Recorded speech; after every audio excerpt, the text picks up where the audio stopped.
Hi guys, and thank you for joining me for another video.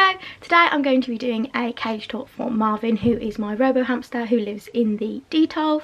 Now it's been around 6 months I think since I posted a video or anything, so the setup is a little different to what they used to be like. I've bought some new items, I'm even trying out some new bedding, so I'll be interested to see what you think of it, so let's have a look. So here is a look at the cage from the front. I have taken off the mesh lid just so you can have a better view of it, but of course there is normally a lid on it, otherwise he could jump right out. So in terms of what bedding I'm using, on this side we have Orbeo's. I've used Orbeo's for the longest time. I think it's really good bedding, especially to hold all the heavier items, so I've got that.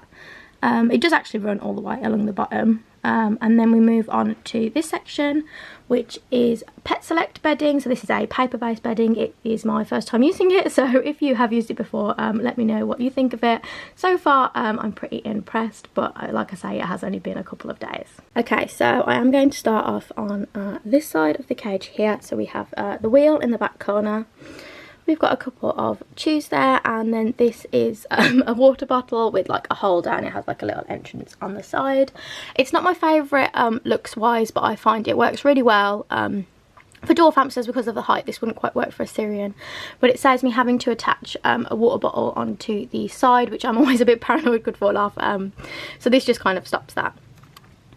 And then in front we have the area of sand. Now this is a glass like baking tray from IKEA.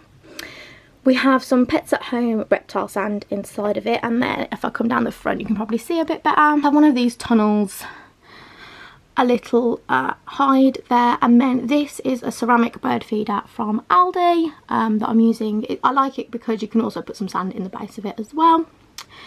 And then we have the tiniest bit of moss just here in the corner, just to add another texture, and I also think it looks rather nice as well. And then moving along to the next section, we have this train, which I bought relatively recently from a garden centre.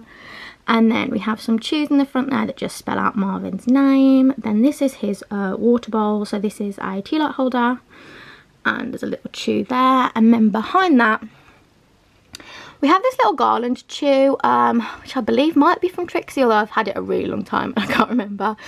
But I've just attached that with some little like suction hooks on the back there. Where it is now, it is probably unreachable, like you can't chew it or anything. So it is a little unnecessary, but I think it just feels like this nice little gap because it was completely empty before, so I just hung that up there. And then in front of that we have a little ceramic hide. There is a bit more moss in the side there, just the other side of this bendy bridge. And the hide has some Carefresh bedding in, and then the food bowl is just in the back there, and that has the Rat Rations Dwarf Mix in. And then we're moving on to the Pet Select bedding area, so just got a little bit of a bendy bridge there to partition it. We have this half buried tunnel, a little grassy hide, and then a few chews scattered around. I do really like that caterpillar one right there. A piece of loofah, actually. I bought this from Pet Select as well.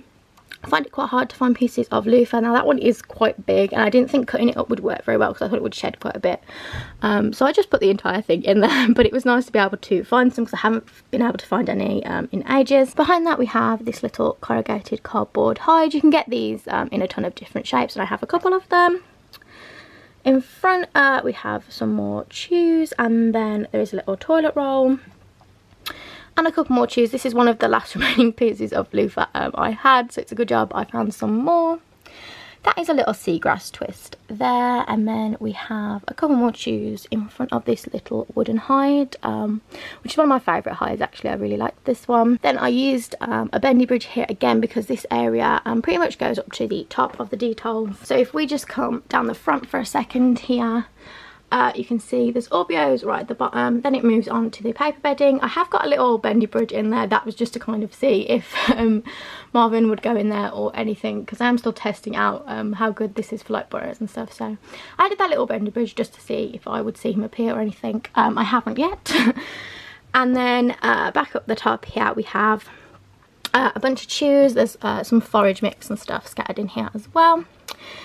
Then we have a seagrass tunnel, and a grassy tunnel as well. So that is a look at Marvin's latest setup. I'm really happy with how it came out, and I am generally quite impressed with this new bedding as well. If you've used the Pet Select bedding, let me know what you thought of it. But so far I am really happy with it, and I'd also be interested to see what you think of Marvin's setup, so do let me know in the comments, and I'll see you in my next video. Thanks for watching. Bye.